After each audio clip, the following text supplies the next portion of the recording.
Well, good morning. Hello, I'm Dr. Haas, and I'm an instructor at Indiana State University in Terre Haute, Indiana. I'm joined today by Daylen Johnson, who is a student at ISU. We're here today to provide a short presentation for Black History Month.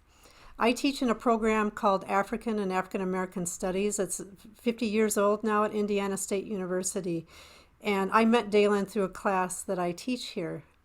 Usually, Black History Month refers to important people and events connected to African American experience in the United States. Sometimes we include information on Africa too, so this is what this will be focused on. At ISU, I teach classes mostly in African history, sometimes music, art, and even classes for that are focused on people of African descent, like in Latin America and Brazil. So we're here today to talk about drumming.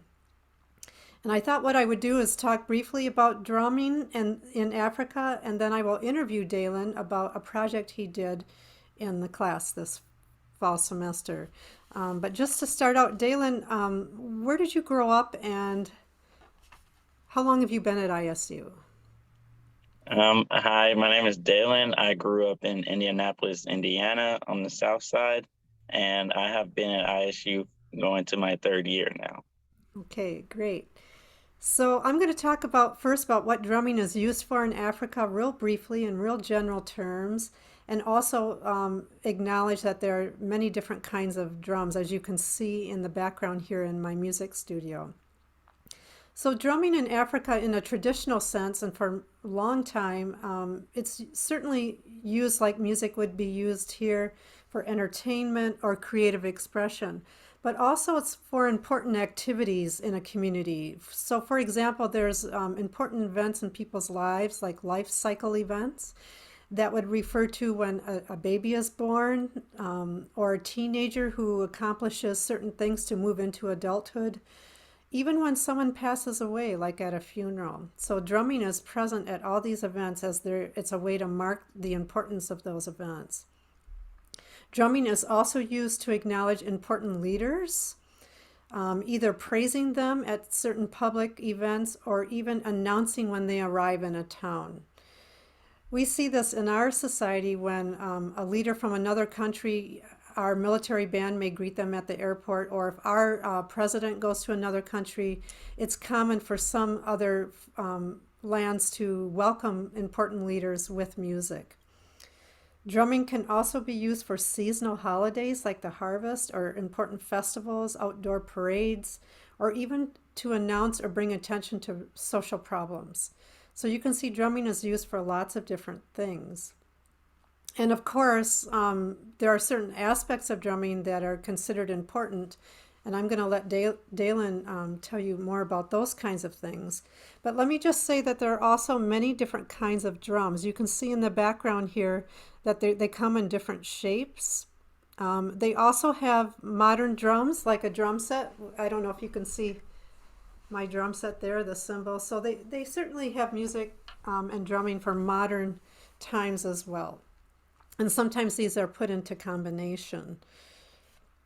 So what happened for Daylen, why I invited him to talk to us today, is that in a class that I taught last semester called Music in Africa, students had a choice to do for their final project a number of ideas. One was they could write a paper, or they could create lessons for kids, they could design costumes for dance, or they could create an original drum composition.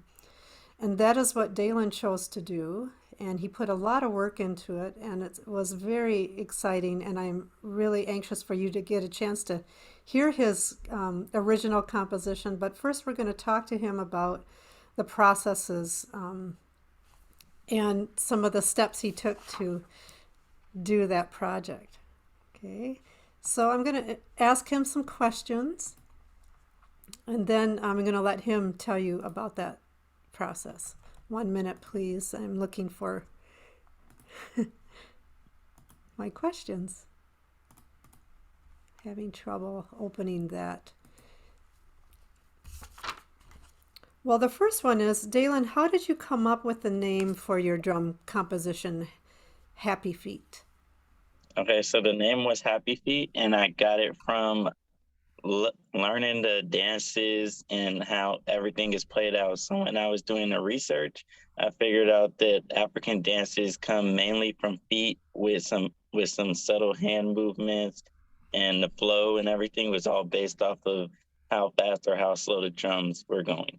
So me knowing I like to play the drums very fast, I know that the dance that would go with it would have to be very fast. So I decided to make it Happy Feet. Wonderful. That's great. And then you chose an African language, right, to name your video. What was that? Ruhaga Migu, and it's Swahilian for happy feet. And I had to research like what African languages do they speak in Swahilian. Okay, so you chose Swahili. That's nice. Um, so what kind of instruments did you use and why? Okay, so all of the African instruments I just did is spin off in an American way. So the first one that I used was the in Africa it's called the shekir, but for us it's the maracas. I have Hawaiian maracas given from my grandma, and I used that one. Um, that's the checkers. The next one that I use is a go-go bell. It's a cast iron bell, but for us, it's just a regular bell. And I chose to use a cast iron skillet because they were both made of the same material, Mhm. and I used the butter knife to get the sound. The last one that I used was the djembe, which is the drum. Uh, that one, it was just like the main thing to use, so I used that one. Mhm. So why did you decide to do a drum composition instead of one of the other ideas for your final project in the class? Well, first of all, I knew that I am more of a hands-on person than learning. So if I'm going to do something, I want to get something out of it, like for progress or fun. And I feel like this is the most fun one to do. And also growing up, I was always the kid in high school that like beat on the table and make music while everybody like raps or does anything. So I know like this is like something that I really like to do. I also play the piano, so Hmm. I was already like in the musical stuff. My mom, she played the saxophone, so I was already like into music a lot. So I just wanted to figure out how this stuff gets down, and I really liked it, even though it was hard. Right. Yeah, it is hard, isn't it? More than people realize. Mhm. So could you tell us about your creative process? Like what kind of ideas came up for you, and then what was the process like as you progressed into doing this project and your music development there? So once I heard about the project, I was already like in my mind thinking of different beats that I can do. And there was a lot of times in class that my drum would be on the table and I would just use my pinky or anything to like make a tapping sound on it to see like, oh, is this gonna sound good? And then in my head I would make another beat with it to see how it would go. And then sometimes I would record it so I don't forget it because there's so many different beats that be in my mind, and then I would go home, record it, and then set it to the side. But after that, I realized like I had a whole different piece, but I didn't piece it together. So I forgot how it all went, and I had to just go through it all over again. Uh, And that's what once I started doing it again, I realized I had to piece everything together, and I had to make everything come off of the bell sound. hmm, And that process took a long time, but putting it together was probably the most favorite part because listening to all the different sounds together, it was the best. But it made me realize how much um, a team is needed and cared for in Africa. right. So your composition not only had the drum, but you had this iron skillet and you had some maracas. And normally that would be played by different people, right? In your mind, is that what you were thinking? Yes. Even though you were able to play them all together and put them in, sync them up all together in your recording. So I want to ask you a little bit about, so when these different beats came to mind for you, did you think that, well, maybe you had to choose some and then leave others aside and maybe use them another time? Did that come up for you? Like you had to decide what beats were going to work well together? Because on the drum you had more than one rhythm that you play too, as well as maybe a solo in there. I'm thinking, yeah. Yeah, so when I was doing it, the solo, I really wanted to put that in, but it didn't match with everything else. So I was like, I want to put it in, so I want to put it as a solo instead. And I realized when you are doing a lot of different beats on the drum, that it can't all just be like, okay, this one's fast paced and this one's fast paced and this one's fast paced because it doesn't go together. So I have to do it one slow, one like medium, and then one fast, and then like a real nice one, and everybody will be like, "Whoa, like he's really good." Like Uh-huh. Yeah. that and that. Yeah, great. Yeah, you have to put spaces in so the rhythms can interact, right? Yeah. So, what did you most enjoy learning about African music, either traditional music or modern African music? Like, what are your favorite aspects of that? My favorite aspect is really the rhythm part, like bringing in extra things.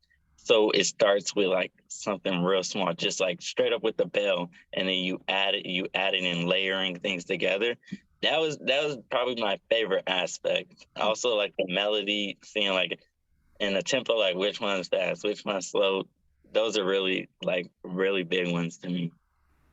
Yeah, well, great. Well, some things that we talk about in this class is how African music, some things that are important are interactive, right, with who might be listening or nearby. And you certainly had a lot of those capacity for people to interact with it should you have had it, performed live. We also talk about a danceable feeling or making an impact. And Dalen, I would say that all those aspects that are very important to the African aesthetic or what things many people in Africa enjoy about drumming, you were able to include those because of your awareness of, slow beats, fast beats, and what kind of impact they have on that. Can you talk to us about the technical aspects of making your recording that is now up on YouTube? What was that like? Because that eventually you had to put it into a recording where you played all the parts and you turned it into me, your teacher. So talk about that. So this part made me have a lot more respect for DJs because this was by far the hardest part, but the most anticipating part is just waiting to hear it all come together. But during the time of putting it all together, it doesn't sound right. And it's just because you're like zero point 0.1 seconds off of putting it in the right place. And if you go the wrong way, then it's going to sound even more weirder.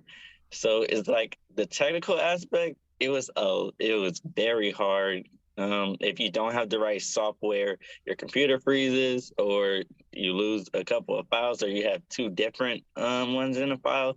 And I even seen that during my first YouTube upload. I had a video in the wrong spot, so I had to re-upload it. Hmm.